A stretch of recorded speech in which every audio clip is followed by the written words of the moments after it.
There was a time when I was quite young, and one of our teachers showed us a film called Night and Fog. Filmmakers had gone into concentration camps, into the places where so many millions of Jewish people and others had been persecuted, starved, tortured, killed. And the camps had been emptied. The French filmmakers filmed what remained, and they showed the blankets that had been made out of human hair taken from the corpses. They showed lampshades that had been made out of human skin.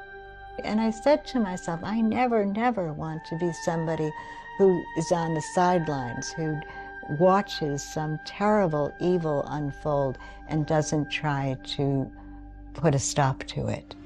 Kathy Kelly is an American peace activist and writer.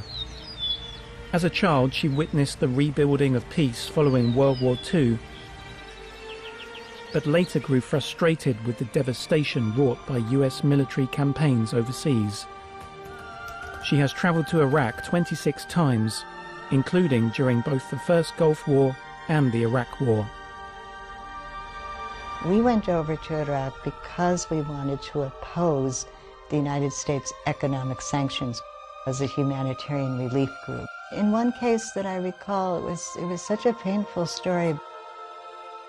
A little infant was lying on a mat, and she had suffered more or less like a cardiac arrest. She couldn't continue breathing, and they had an oxygen tank.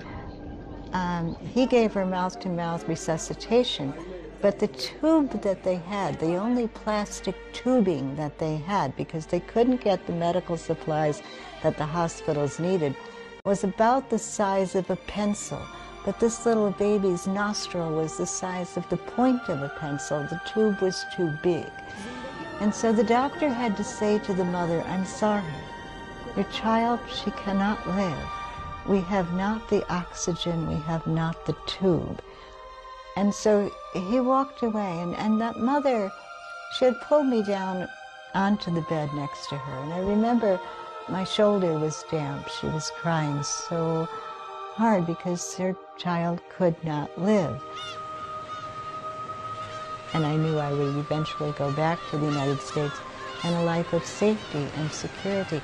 But that doesn't lessen my responsibility to try to understand what the consequences are for people who are displaced by war. This is a family whose mother, Karima, was a widow, and Karima was away from the house much of the time. Her oldest daughter, Fatima, took care of these younger children, and they were just a delight to be with.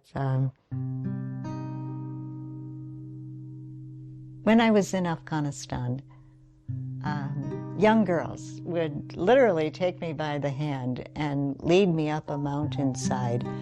And closer to the higher portions of that mountain, and most of the people living there were either widows or single mothers, and they really didn't have a way to feed their children.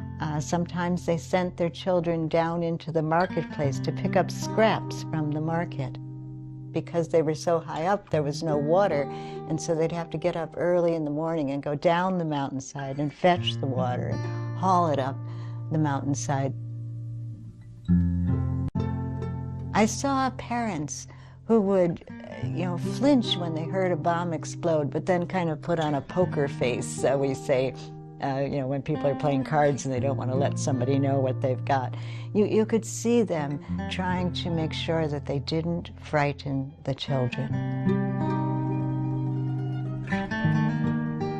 I think that when we begin to understand what happens when people are displaced by wars,